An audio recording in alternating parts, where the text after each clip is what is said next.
Então, nossa próxima palestrante é a Susanne Steiginga. A Susanne é da Elsevier, Scopus. Por favor, Susanne.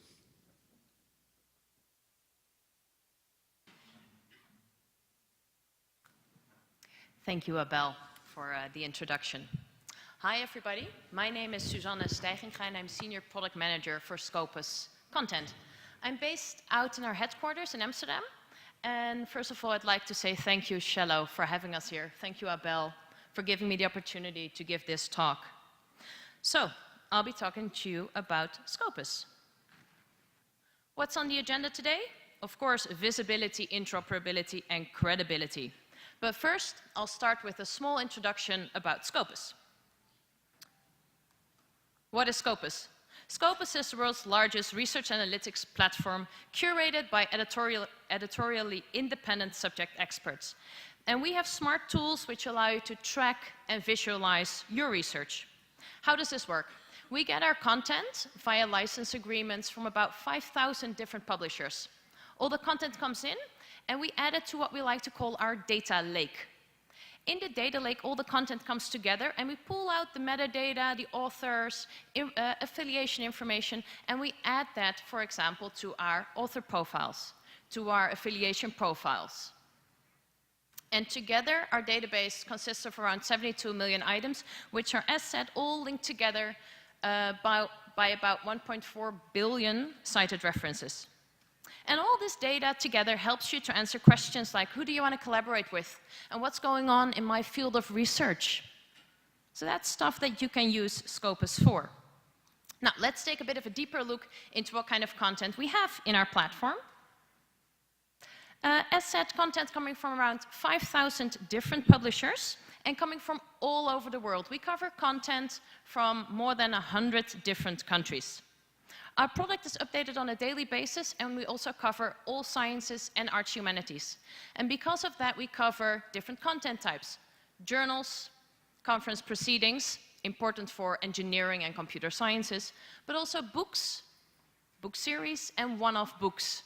And especially the one-off books are important for the researchers who publish in arts, humanities, and social sciences, as about 80% of those researchers publish in books versus journals. And an interesting fact, I thought let's take a look at our coverage in SciELO. We cover just over half of the full SciELO database, and if you dig down a little bit deeper, we cover around 72% of SciELO Brazil, all actively covered in our database. Now, how does content end up in Scopus?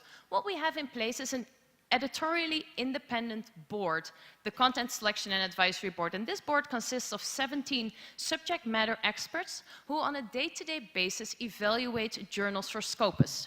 So we have our title selection criteria, and they use that to determine whether a title should be accepted into Scopus or not. Also, this board on an annual basis manages our re-evaluation program. And this is a program where every year the board checks whether the titles still meet our criteria. If titles do not meet our criteria anymore, they will be discontinued. So this will allow us to really be confident about the high quality content that we cover. We're talking here about visibility, so who sees your content? We have about 60% market share, and that equals about 4,000 organizations and around 150 funding and assessment bodies using Scopus for their decisions in science.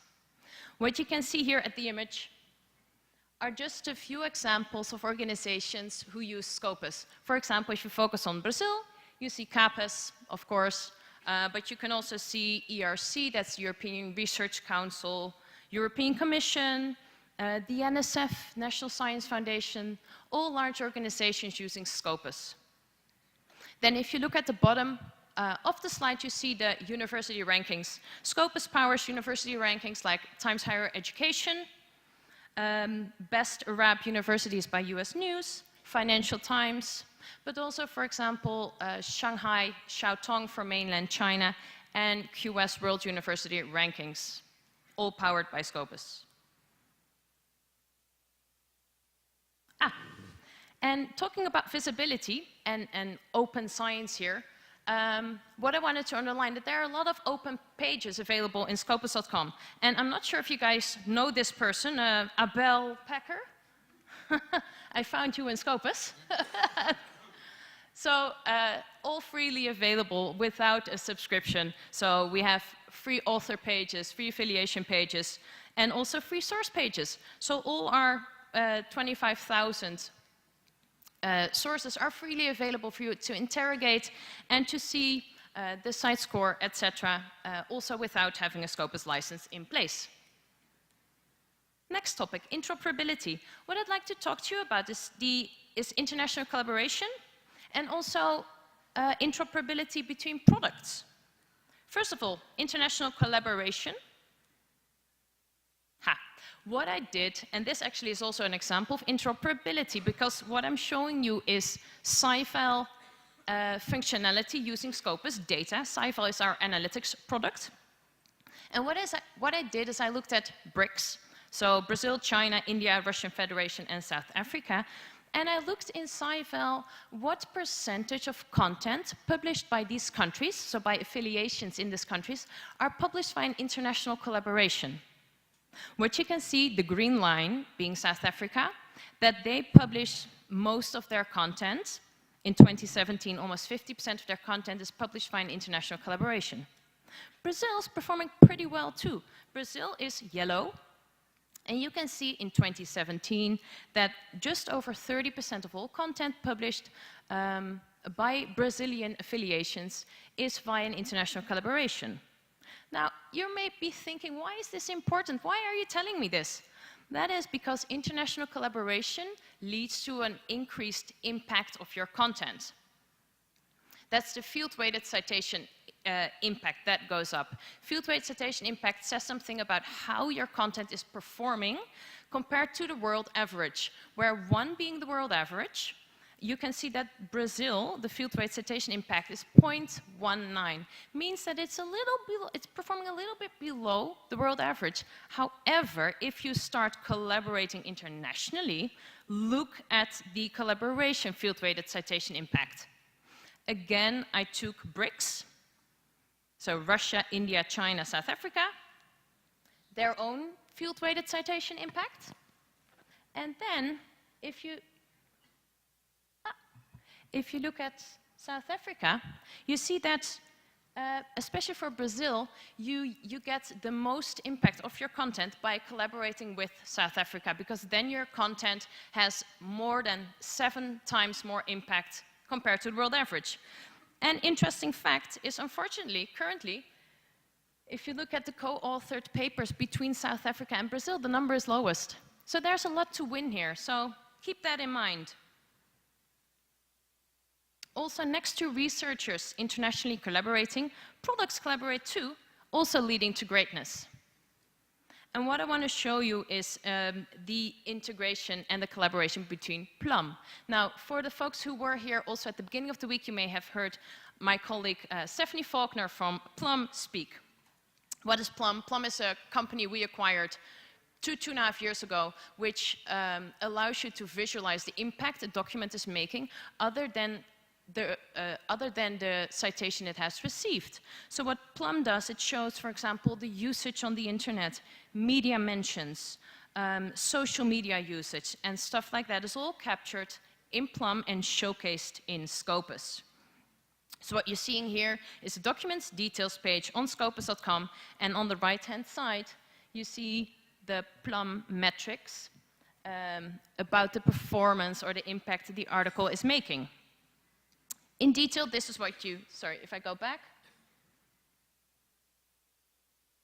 There we are. If I go back, so if you click here at view the results, then you are redirected to this page where you can see details about the citation counts, but also, interestingly, shallow citation counts, because, again, in interoperability, SciELO is 100% integrated and indexed in Plum, and we showcase Plum. So via that interoperability, all your SciELO usage, what you can see here, full text views, abstract views, but also citation counts, are visible in Scopus as well.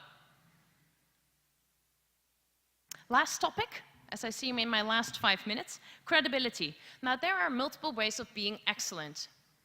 If I think of credibility, I think of received citations. I think of CiteScore.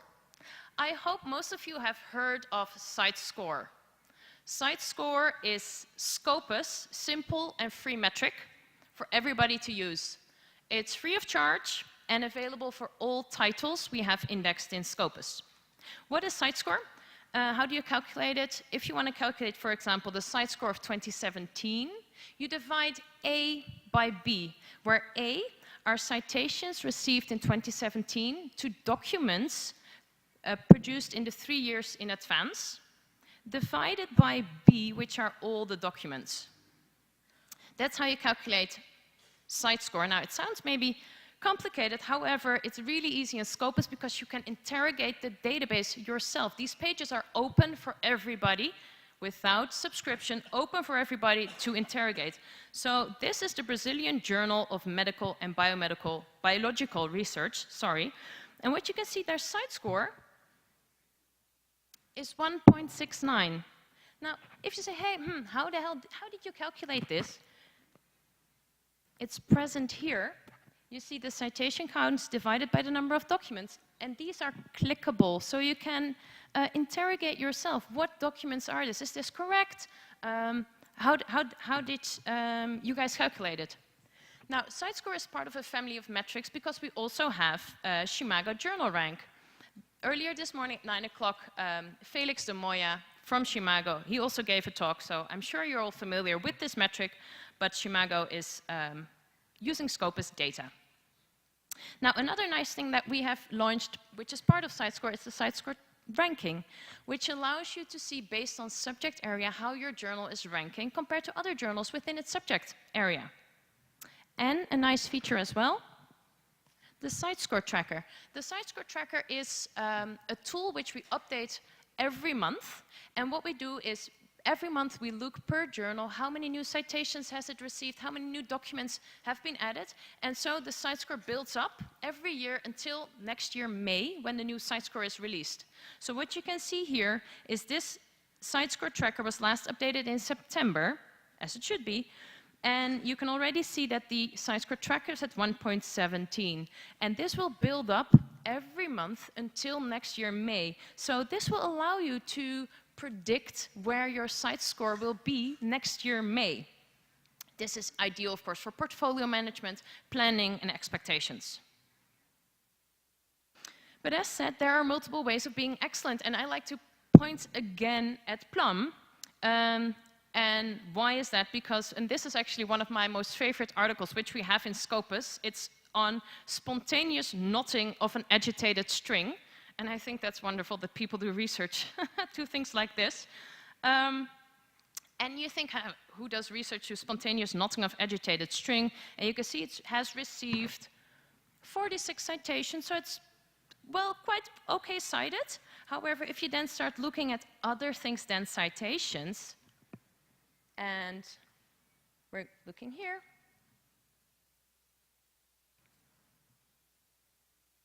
what you then see, again, 46 citations, but it has a field-weighted citation impact of 0.55, where 1 being the world average. So it's not that impactful, but hold on.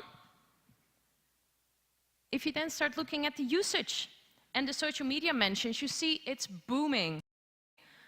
Over 2,200 shares and likes have been posted on this or have been going on about this agitated string article.